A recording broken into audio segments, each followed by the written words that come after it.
In just a few hours, President-elect Joe Biden will unveil his choice to lead his White House economic team. He is set to nominate more women to lead top spots like the Treasury Department and Budget Office. This comes as Mr. Biden and Vice President-elect Kamala Harris finally begin getting access to the daily presidential briefing after facing major delays from the Trump administration. Ed O'Keefe has the latest. President-elect Joe Biden will formally introduce his nominees today for key economic jobs, including Janet Yellen, the first woman to be nominated for Treasury Secretary, and Neera Tanden, the first woman of color to be nominated to lead the Office of Management and Budget. Tandon, head of the Liberal Center for American Progress think tank, is already drawing criticism from some Republican lawmakers. She's going to be radioactive. They argue she's been too critical of President Trump and GOP lawmakers on Twitter. Honestly, the hypocrisy is astounding. If Republicans are concerned about criticism on Twitter, their complaints are better directed at President Trump. Tandon's confirmation, along with the rest of Mr. Biden's cabinet, will depend on whether or not Republicans keep control of the Senate after Georgia's Senate runoff elections in January. As Mr. Biden moves ahead with putting his cabinet together, President Trump's attempts to overturn the results of the election continue to be blocked. On Monday, Arizona and Wisconsin certified their election results. We do elections well here in Arizona.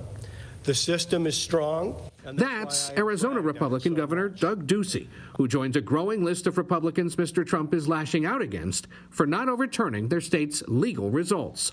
On Twitter, the president called on Georgia's Republican Governor Brian Kemp to overrule Georgia's Republican Secretary of State Brad Raffensperger, who's disputed Mr. Trump's claims of voter fraud. There are those who are exploiting the emotions of many Trump supporters with fantastic claims, half-truths, misinformation, and frankly, they are misleading the president as well, apparently. And Ed O'Keefe is joining us now from Wilmington, Delaware. So, Ed, let's start with the president-elect's nominees for top economic jobs like Janet Yellen and Neera Tanden. Today's announcement, of course, comes as the pandemic continues gripping the economy. What do Biden's choices for these top spots suggest about his agenda and the focus of the incoming administration? Well, it continues to show that he is very serious about putting women, putting minorities in positions that they haven't necessarily held before. Both of these picks would make history in that regard. Yellen, the first woman nominated to be the Treasury Secretary.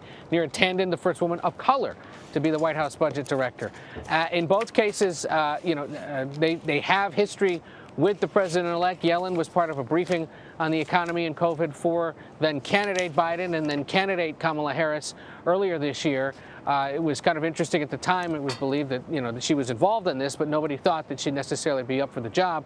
Turns out she is. And in the case of Tandon, one of the things her defenders will talk about is not only would she make history, given who she is and her South Asian background, but the fact that she also, for a time as a child, lived in Section 8 federal housing, was a recipient, her family was, of federal food stamps, and so she has an understanding of how the federal government's aid to the needy across the country can really have a real-world effect. So they are two of about 6 or 7 nominees that will be formally announced today that the president-elect would make once he takes office.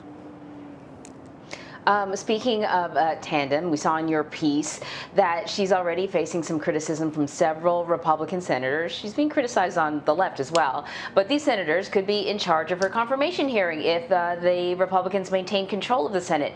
So what's been the Biden team's response to all of this? And is there a chance that they might rethink her nomination? No indication that they're rethinking it now, in part because, and this is going to be the answer to a lot of questions between now and January 5th, it all depends on what happens in Georgia. Remember, 2 runoff Senate elections there being held that day. If the Democrats can win both of those seats, the Senate goes to a 50-50 deadlocked tie, with Kamala Harris breaking the tie. If the Republicans win even just one of those seats, they'll have a majority in the chamber and they'll keep control of the committee. So a lot of this is academic until we see what happens in Georgia. In the case of Tandon, she actually is one of the few nominees to any position in the government that requires holding 2 confirmation hearings. One for the management side of the Office of Management and Budget, there we go, and the other for the budget side. So she has to go to the Homeland Security and Government Affairs Committee and the Budget Committee. We're going to nerd out here for a second. If Republicans maintain control, Lindsey Graham is expected to chair the Budget Committee and has already signaled he might not even hold a hearing for her based on things she has said in the past. based on her overtly partisan nature.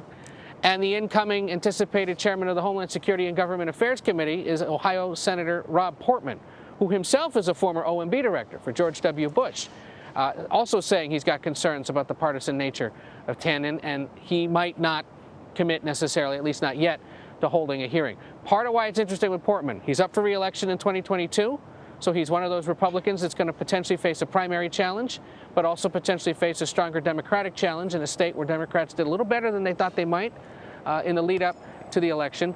But also already a lot of people pointing out, wait, if you've got a problem with overtly partisan budget directors, why were you so eager and willing to confirm Mick Mulvaney as President Trump's first budget director, himself a pretty partisan guy? So a little bit of hypocrisy perhaps in the mix here.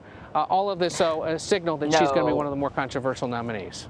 Yeah, you raise an interesting point, Ed, and you also pointed out in your piece, you had that soundbite from the Minority Leader Chuck Schumer about the Republicans now decrying tweets from Neera Tanden criticizing them. This is the President of the United States who, criticized the POW, John McCain, Gold Star families, disabled reporters. I mean, let's just, to be objective here, talk about the fact that there will be some in Congress and in the Senate who are also potentially thinking about a 2024 run for president, like Josh Hawley, right? So you've got Josh Hawley saying Democrats have stymied the president over the last 4 years. Hello, for the first 2 years of the presidency, you had both houses, and then you're in charge of nominations in the United States Senate, where you held a majority throughout the 4 years of the presidency. Yeah. Yeah, it's not only 2024, though, it's 2022. It really is a potential factor for a handful of these Republican senators, because they know that a single tweet by the outgoing president, if he remains politically active, could be politically suicidal. That's why you saw over the weekend Senator Roy Blunt of Missouri struggle to say whether or not he thinks Joe Biden has actually won, because Roy Blunt faces re-election in 2022. That's why we see Rob Portman talking this way, because he's up for re-election in 2022. Marco Rubio is another one you got to watch, who not only faces re-election in 22, but is among those that might consider running for president in 2024. So the political dynamic kind of shifts here.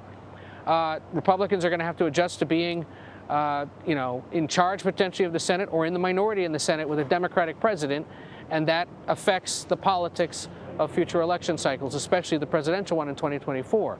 But again, remember, if President Trump remains engaged and remains interested in running again, he's the nominal frontrunner, and everybody else is working in his wake. And then it's just a question of how exactly do you want to comport yourself if he's still in the mix. Anne-Marie, can I just ask Ed a follow-up about that? It's something you just said, Ed, which, is interesting. The loyalties of the President of the United States to those who have supported him thick and thin. I mean, you've got the President now attacking the governor of Georgia, who has been a staunch Trump supporter. And I got to wonder if you've heard from other Republicans if they are worried about that. You said something interesting. You said a tweet from the President could mean political suicide. But it doesn't matter, because he may turn on you regardless, even if you're just doing your duty, as the governor of Georgia is. That's true. That is true. And that is why it's going to be so tricky for so many of these Republicans to figure out how to, engage publicly on anything, given the potential dynamics and given the fact that, yes, now as we see, he's turning on not only his own attorney general, potentially on the FBI director, but the governors of Arizona and Georgia, who've been loyal and supportive to him, and to other Republican officials across the country who now face death threats and have to walk around with security details. It is a fascinating problem. For all the talk of potential disunity in the Democratic ranks, let's not forget there's plenty of it in the Republican ranks as well, and they're still trying to sort out how to deal with it all. That's so true. I'm going to get you back on the topic that we actually brought you on for, which is to talk about, the president-elect and his appointments, potential appointments. We've heard a lot about his national security team. We do not know, though, who he might be choosing for Secretary of Defense. Any idea? Well, CBS News has learned that there are 3 top contenders for the role. Michelle Flournoy, a former Defense Department Undersecretary for Policy during the Obama years, was widely considered to possibly be Defense Secretary had Hillary Clinton won. If she were to be nominated, she too would be the first woman nominated for the role. Two others in the mix, also historic picks potentially. Lloyd Austin, former 4-star general in the Army who led Central Command, who was a commanding general in Iraq for a time as they were pulling out most of the U.S. forces there. And then Jay Johnson, the former Homeland Security Secretary, generous Democratic donor, top Democratic super lawyer, former general counsel at the Defense Department. He's also in the mix for that job, but he's also potentially being considered for Attorney General. He's kind of one of those great mentions, always in the mix for something, always happy to be mentioned, and we'll see where he lands. All right, Ed, I know you got to go. Thank you so much. Take care.